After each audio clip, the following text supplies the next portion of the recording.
ఈ కోటీశ్వరుడు తన భార్యకు విడాకులు ఇస్తున్నానని చెప్తాడు. ఎందుకంటే వీళ్లు ముందుగా రాసుకున్న అగ్రిమెంట్ ప్రకారం 3 సంవత్సరాలు మాత్రమే వీళ్లు భార్యాభర్తలుగా ఉంటారు. బదులుగా ఈమెకి బాగా డబ్బులున్న ఒక బ్యాంకు కార్డు ఇస్తాడు. అలాగే ఈమె పేరు మీద 2 ఆఫీసులు, 3 ఖరీదైన కార్లు రాసి ఇస్తున్నానని చెప్తాడు. అప్పుడు ఈ అమ్మాయి తన భర్తతో, మనమిద్దరం అగ్రిమెంట్ మీద పెళ్లి చేసుకున్నాం, మీరు నా అవసరాలు అప్పుడే తీర్చేశారు, ఇంకా మీరు ఇచ్చే ఈ ఆస్తి నాకు వద్దని చెప్తుంది. ఇంతలో ఇతడి అసిస్టెంట్ అక్కడికి వచ్చి, మరో గంటలో కోర్టు మూసివేస్తారని, లేట్ అయితే విడాకులు తీసుకోవడం ఇవాళ కుదరదని చెప్తాడు.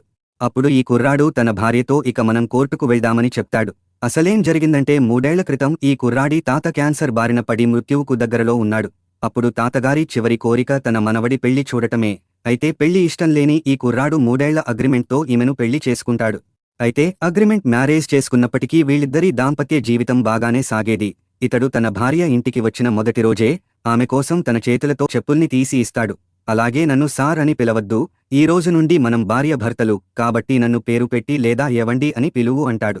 అలాగే బెడ్రూంలోని బీరువా తెరిచి, నువ్వు ఎలాంటి మోడల్ బట్టలు వేసుకుంటావో నాకు తెలియదు, అందుకే అన్ని రకాల మోడల్స్ తెప్పించాను, నీకు నచ్చిన బట్టలు వేసుకోమని చెప్తాడు. అలాగే ఈమెకు కోట్ల డబ్బు ఉన్న బ్యాంకు కార్డు ఇచ్చి, నేనెప్పుడూ ఆఫీసులో బిజీగా ఉంటాను, కాబట్టి నీకేమైనా నచ్చితే నాకు చెప్పకుండా ఈ కార్డు ద్వారా నచ్చినవన్నీ కొనుక్కోమని చెప్తాడు. కానీ ఈ అమ్మాయి, మీరు నా కుటుంబం కోసం చాలా చేశారు, ఇంకా మీ నుండి నాకు ఎలాంటి డబ్బు వద్దని చెప్తుంది. అప్పుడు ఈ కుర్రాడు, నీకు నచ్చకపోయినా నేను నీ భర్తను కాబట్టి నీ అవసరాలన్నీ నేనే చూసుకోవాలని చెప్తాడు.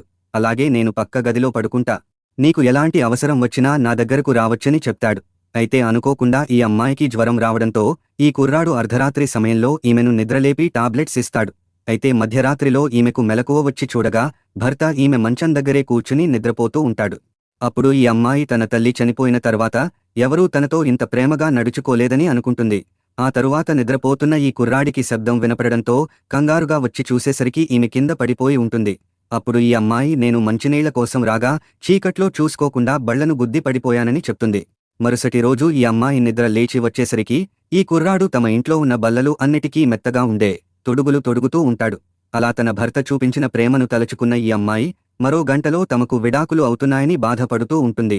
ఆ తరువాత వీరిద్దరూ విడాకులు తీసుకోగా బయటికి వచ్చిన తర్వాత ఈ కుర్రాడు తన మాజీ భార్యతో డ్రాప్ చేస్తానని అంటాడు. అందుకు ఈమె, నేను టాక్సీలో వెడతాను అని చెప్పి ఇతడిని ఆరోగ్యం జాగ్రత్తగా చూసుకోమని చెప్తుంది. అప్పుడు ఈ కుర్రాడు, ఈ 3 ఏళ్లు నువ్వు చేసిన సహాయం మర్చిపోలేను, మన పెళ్లి చూసి నా తాతగారు హాయిగా కన్నుమూశారు, నీకు భవిష్యత్తులో ఎలాంటి అవసరం ఉన్నా సరే నాకు ఒక్క ఫోన్ చెయ్యి చాలని చెప్తాడు, నేను ఎక్కడ ఉన్నా సరే నీకోసం తిరిగి వస్తానని చెప్తాడు. కాని ఈ అమ్మాయి, మీరు ఇప్పటికే నాకు చాలా చేశారు, నాకు ఇప్పటి నుండి మంచి స్నేహితుడిగా ఉంటే చాలని చెప్తుంది.